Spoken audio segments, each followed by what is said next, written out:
بات میں آپ سب سے کہنا چاہتا ہوں، کبھی سوچا آپ نے کہ کیوں یہ پوری دنیا کو اسلام کے خلاف کرنا چاہتے ہیں؟ اتنا اسلحہ، اتنا پیسہ، اتنا میڈیا لگا رہے ہیں دنیا کو اسلام سے متنفر کرنے کے لیے، کیوں؟ ایک تو اس کی وجہ فیتھ ہے، بلیف ہے، ٹھیک ہے، لیکن اس کی بڑی وجہ کیا ہے؟ کنٹرول۔ کیونکہ میرے بھائی اگر اسلام غالب آ جاتا ہے تو ان کی 5 ارب 60 کروڑ کی الکوہلک بیوریجز، شراب کی صنعت تباہ ہو جاتی ہے۔ اسلام میں شراب حرام ہے، سخت حرام ہے، کیونکہ وہ عقل ہی ہے جو گناہوں سے روکتی ہے، اور شراب نے تو عقل زائل کر دی۔ نزلے سے لے کے وہ بڑے والے کینسر تک ہر بیماری کا ہیلتھ رسک کی شراب ہے۔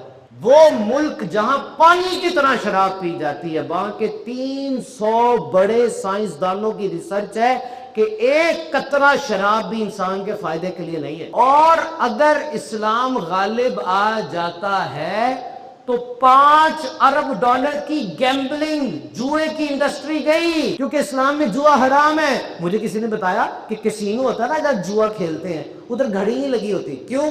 وقت کا پتہ نہ چلے، اور جب تک تو خود، تیرا گھر اور تیرا کاروبار برباد نہ ہو جائے لگا رہے۔ جو جواری ہوتا ہے نا، اس کو دنیا کی کسی چیز میں مزہ آتا ہی نہیں ہے، نہ بیوی کے ساتھ، نہ بچوں کے ساتھ، نہ قدرتی مناظر میں، بس وہ جو بغیر محنت کے حرام مل رہا ہے اسی کے مزے میں لگ جاتا ہے، وہ برباد ہو جاتا ہے۔ اور اگر اسلام غالب آ جاتا ہے تو یہ پوری انڈسٹری، یہ گندی فلمیں، گندے میگزین، یہ $1 ملین کی انڈسٹری، یہ تباہ ہو جائے گی، ختم ہو جائے گی، کیونکہ اسلام اس کی اجازت نہیں دیتا۔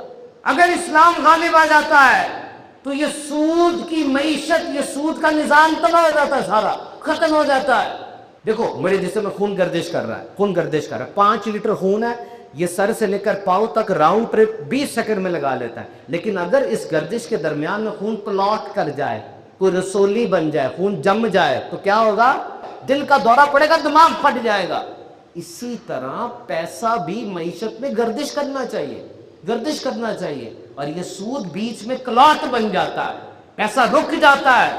اسلام اپنے ماننے والوں کو ایک مقصد دیتا ہے، اور جو چیز اس مقصد کی راہ میں رکاوٹ بنتی ہے، ڈسٹریکشن بنتی ہے، مسلمان اس کو ہٹا دیتا ہے، کیونکہ نبی پاک نے فرمایا اسلام کی خوبی یہ ہے کہ بندہ بیکار لایانی باتوں کو چھوڑ دیتا ہے۔ تو یہ موبائل فون پہ ایپ، یہ گیم، یہ فلٹر لگا کے تصویریں، یہ کمنٹ، لائک اور شیئر، او بھائی اسلام آ جاتا ہے تو ان کے سارے سسٹم کا کریش ہو جاتا ہے۔ یہ کیسے اسلام کو اوپر لائیں گے؟ یہ خواہشات کے گندے سمندر میں ڈوبتا ہوا نوجوان، جس کا اپنی ذات پہ کوئی کنٹرول نہیں ہے، سارا کنٹرول ان کا ہے۔ یاد رکھنا، باعمل مسلمان کبھی بھی خواہشات سے بہکایا نہیں جا سکتا، وہ ہر کام میں دیکھتا اللہ کا حکم کیا ہے۔ اور آج پوری دنیا میں کرپشن کے خلاف، برائی کے خلاف، اور لا لیسنس یعنی لا قانونیت کے خلاف یہ جو چکر چل پڑا ہے دنیا کے اندر، کہ جس کے پاس طاقت ہوگی وہ جو مرضی کرے، اور جو کمزور ہے سارے مل کر اس کو مارے، اسلام سب سے بڑی ریزسٹنس ہے اس کے خلاف۔ یہ جو ہم کہتے جی میں کیا کر سکتا ہوں اس پورے کام کو ٹھیک کرنے میں، آپ کچھ نہ کرے، آپ کے اپنے دماغ کو جو ری پروگرام کر دیا گیا ہے نا، اس کو ذرا سیٹ کر کے صراط مستقیم پہ لے کر آئیں۔ اللہ تعالیٰ سب کی خیر فرمائے۔